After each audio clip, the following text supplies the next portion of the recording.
All right, folks, so this is what it looks like after 4 months of very long-lasting, very high heat.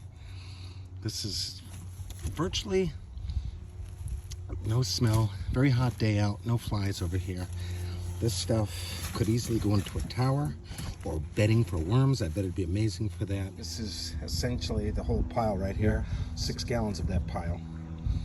And in just 4 months, this is what our house compost looks like when all is said and done. Again, very high heat, very long-lasting high heat is the secret that we can all attain very easily with the carbon and nitrogen ratio, with very little measurement, of course. So here it is. I'll dump this out of this planter, and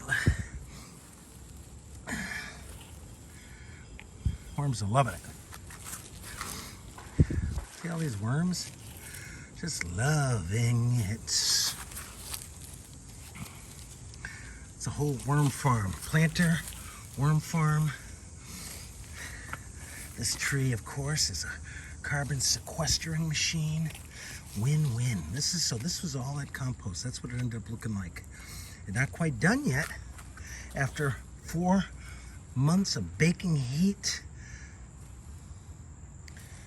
4 months of baking heat. Oh, these two are doing it. They're loving it. Doing it, loving it. 4 months of baking heat. And now it looks like this. Put it in your planters. Grow some food with it. By the time your food's done growing, it's totally soil again. And then repeat. We've closed the loop, folks. This tree is just doing amazing. I did a video when how I planted. I'll put the link there. Follow up on it. These flowers come out every now and then. Maybe you see a hummingbird. So it's doing really good in here. And you saw what I packed it with, right? Let's take another look at how I packed this bin for all you soilless growers, you aeroponics and hydroponics people, to get a sense of what Eve growing medium is all about. While you're mining the planet from these minerals, these synthetic fertilizers that you have to use, that are very expensive for good reason, as I've said, because it takes a lot to put them in that plastic bottle that has to be shipped to your house. This is what Eve growing packs many of their plants and towers and planters and stuff. This is what we're using. Just stuff that's being discarded all day long. We are a positive to the planet because we are stopping stuff from going to the landfill. Composted soil. Look at on the bottom of that, all clothing, all the stuff that worms will love. The moisture, these old cotton rags are wicking material. This right here is rabbit manure and sawdust. So we have it all over freaking soilless growing. You gotta grow with soil, man. If you're not growing with soil, you're not doing your part. These aeroponics and hydroponic people, I know I dog them all the time. I only dog them because they deserve to be dogged. And here's why they need to be dogged. First of all, these are plants. They're mining for minerals here that are going into these synthetic fertilizers. And this is all the heavy equipment needed. So they're raking this area right here, and it's very expensive. A lot of these synthetic fertilizers come from China and Russia, and with the Russian war, they're becoming very expensive, harder to get.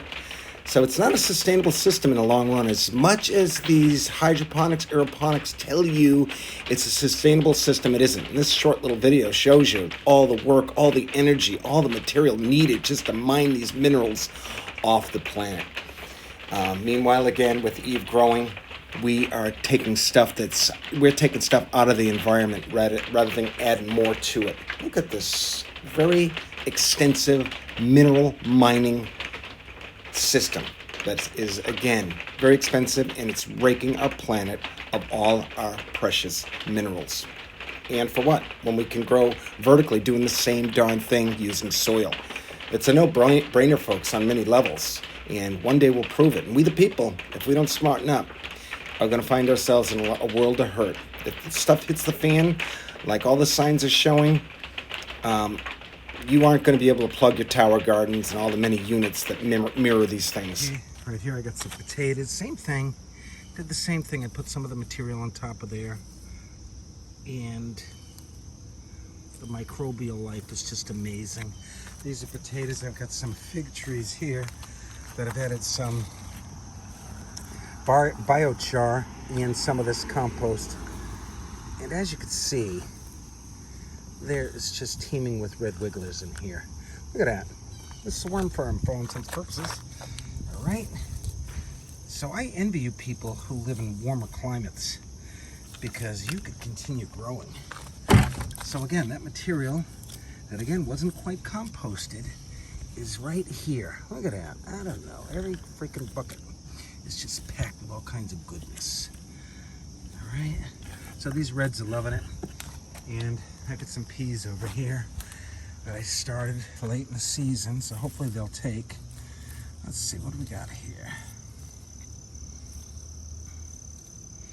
Again, the worms are just loving that material. So we'll see, I'll keep you posted on these peas. Take a picture of it later on.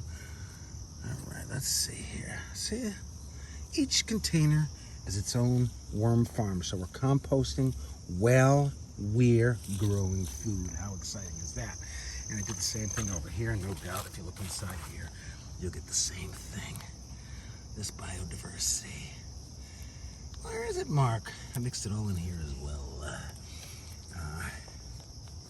So again, it's not quite finished, but it's good enough to put in your planter, and then the microbes and stuff can eat at that. And as they're getting their outputs out, they're feeding the soil, and we're closing the loop, folks. There's some of the wildlife that I'm looking for.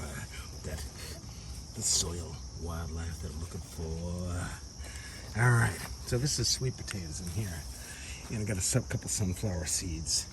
This is a great drum right here. I love this design here. We'll talk more about that later on live. To get around to it. So that's that. All right, so I've also been feeding this compost to my red wiggler farm here. Again, these are the same barrels as the new pinpoint composting. This is just a regular trash can. I don't have the air holes here because this is mostly inside.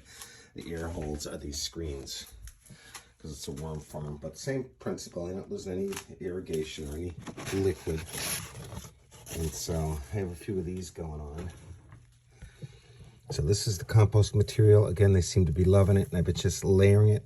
Every time I feed, layer, layer, layer. By the time it's up top here, I'll use the light method. They'll start going back down. I'll take these compost, turn it into castings, and so that's one great way to do it. I put this moisture barrier on here. Kind of keeps the sides dry so they don't try to come up. But of course, you see some that end up getting over the side here, and then they dry out because there's no way to get back in. Retains the moisture. I just added that compost, didn't add any more liquid to it. There's enough moisture in there. This retains it and excludes even more moisture. Let's surmise. These are African night crawlers. Isn't it? All right. So you can see that's where the castings start. So I just add this compost that I've been baking for 4 months. Add that right to here, and they'll turn that into castings. All right, here's my other one. Red wigglers in here. I just added this compost, I think 3 days ago. Up to here, let's see how they're doing.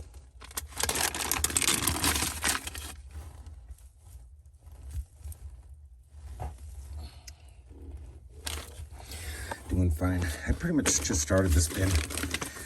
Again, I'll layer it. They'll turn it into castings, layer it, castings. Then by the time we get to the top, that's when I'll do the light method to get them all down, get the castings out, and then I'll start it all over again. So these are pretty cool designs. So this is a worm farm. It's a worm farm, a composter, grow tower, all in one. This is going to be an amazing urban farming tool, these 55-gallon drums. Why? Because they're free for the most part, they're very inexpensive, and they could do so much, and they're invincible, able to go many seasons in the very cold weather. It's just a great growing tool, these 55-gallon drums. Folks, we will most certainly heal this planet one urban farmer at a time.